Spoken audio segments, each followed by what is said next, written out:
Hello, I'm doctor Nagaraju, consultant dermatologist, Shweta skin hair transplant centre, Kukatpally. ఈరోజు మనం psoriasis అనే చర్మ వ్యాధి గురించి తెలుసుకుందాం. అసలు సోరియాసిస్ అంటే ఏంటంటే తెల్ల తెల్ల పొలుసుల్లాగా ఉండేటువంటి చర్మములో ఎక్కువగా మెయిన్గా ఎక్స్టెన్సర్ సర్ఫేస్ అంటే మోచేతులు, మోకాళ్ళు అండ్ తలలో ఎక్కువగా డాండ్రఫ్ లాగా ఉండేటువంటి కండిషన్ని సోరియాసిస్ అని అంటారు. అసలు సోరియాసిస్ అనేది ఎందుకు వస్తుంది, ఇది వారసత్వంతో వస్తుందా, అండ్ ఇది లైఫ్ టైం ఉంటుందా, దీనికి ఏమైనా ట్రీట్మెంట్స్ ఉంటాయా, అండ్ ఇది క్యూర్ చేసుకోవచ్చా లేదా అనే విషయాలు ఈరోజు తెలుసుకుందాం. సోరియాసిస్ అనేది మనకి కొన్ని జెనెటిక్ ప్రిడిస్పోజిషన్ ఉండడం వల్ల వస్తుంది. అంటే ఇది 100% వారసత్వం కాదు. సో అంటే మనకి వారసత్వం ఉన్నా లేకపోయినా ఇది రావచ్చు. అండ్ ఒకవేళ వారసత్వం ఉంటే దానిలో మనకి పిల్లలకు వచ్చే ఛాన్స్ 6% నుంచి 10% మధ్యలోనే ఉంటుంది. సో అంటే మనకి ఎక్కువగా ఇది వారసత్వం సంబంధం లేకుండా ఎవరికైనా రావచ్చు.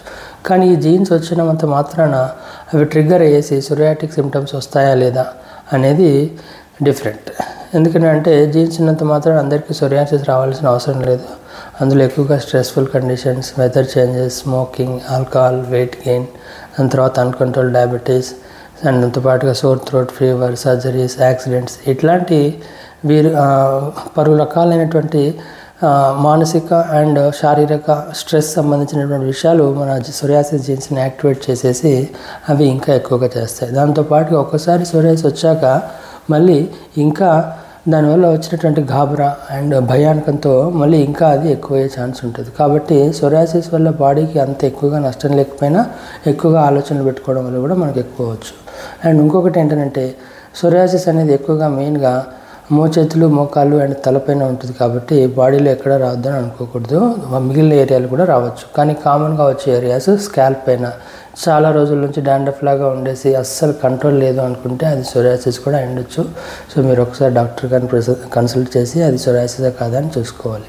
అండ్ ఈ సోరియాసిస్కి ట్రీట్మెంట్స్ అనేటువంటివి ఉంటాయా అంటే డెఫినెట్గా ఆ ట్రీట్మెంట్స్ అనేటివి ఉంటాయి. ఓన్లీ ఆయింట్మెంట్స్, లోషన్సే కాకుండా మనకి మైల్డ్ కీమోథెరపీ కానీ, దాంతోపాటుగా ఫోటోథెరపీ కానీ అండ్ బయోలాజికల్ ఇంజెక్షన్స్ కానీ సో ఇట్లాంటివి ఉంటాయి. సో వీటి ద్వారా ఏంటంటే సోరియాసిస్ని చాలా వరకు కంట్రోల్ అనేది చేసుకోవచ్చు. అండ్ దాంతోపాటుగా వీటికి కంప్లీట్గా క్యూర్ లేదు. కానీ ఒక్కొక్కసారి 30% ఆఫ్ ద సోరియాటిక్ పేషెంట్స్లో ఆటోమేటిక్గా చాలా వరకు రిలీఫ్ అనేది వచ్చేస్తుంది. అంటే మనకి పర్మనెంట్గా బాడీ నుంచి వెళ్ళిపోయే ఛాన్స్ ఉంటుంది. మిగిలిన 60 to 70% పీపుల్లో సోరియాసిస్ అనేది లాంగ్ టర్మ్గా ఆన్ అండ్ ఆఫ్ కోర్సులో మధ్యలో వస్తూ పోతూ ఉండే ఛాన్స్ అనేది ఉంటుంది. సో దీన్ని కంట్రోల్ చేసుకోవడం అనేది వెరీ ఇంపార్టెంట్. మెయిన్గా ఏంటంటే ట్రిగరింగ్ ఈవెంట్స్ ఏవైతే ఉంటాయో సీజనల్ ఫ్లక్చుయేషన్స్ కానీ, స్కాల్ప్ని మనం క్లీన్గా ఉంచుకోవడం కానీ, తర్వాత చెడు అలవాట్లు లాంటి స్మోకింగ్, ఆల్కహాల్ లాంటివి అవాయిడ్ చేయడం కానీ, రెగ్యులర్గా మనకి స్ట్రెస్ఫుల్ లేకుండా meditation, yoga and physical activity చేయడం, దాంతోపాటుగా బాడీలో డెఫిషియన్సీస్ని కరెక్ట్ చేసుకోవడం, విటమిన్ డి లాంటివి.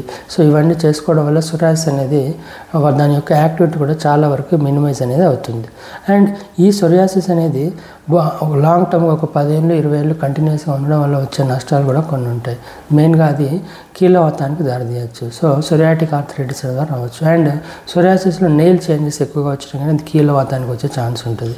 సో కాబట్టి సోరియాసిస్ మనం ఎంత కంట్రోల్లో ఉంచుకుంటే మనకి అంత తక్కువగా కీళ్ళవాతం వచ్చే ఛాన్స్ అనేది ఉంటుంది. అండ్ ఇంకొకటి ఏంటంటే ఒకసారి కీళ్ళవాతం వచ్చాక మనం కంపల్సరీగా మనకి డిసీజ్ యాక్టివిటీ ఉన్నా లేకపోయినా మనం రెగ్యులర్గా మెడికేషన్ వాడాల్సి అనేది వస్తుంది. సో కాబట్టి సోరియాసిస్ ఉన్నప్పుడు చక్కగా మనం ప్రాపర్గా డాక్టర్ గారిని సంప్రదించి రెగ్యులర్గా ఫాలోఅప్లు ఉంటూ కంట్రోల్ చేసుకోవడం అనేది ఉత్తమం.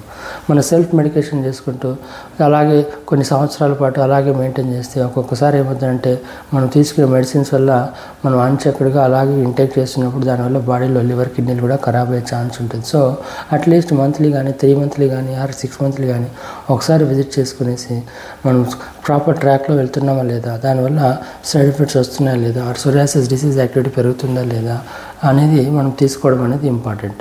సో ఇది ఓవరాల్గా సోరియాసిస్ సంబంధించింది. ఇంకేమైనా మీకు సోరియాసిస్ సంబంధించి డౌట్స్ ఉన్నట్టు కింద కామెంట్స్ రూపంలో తెలియజేయండి.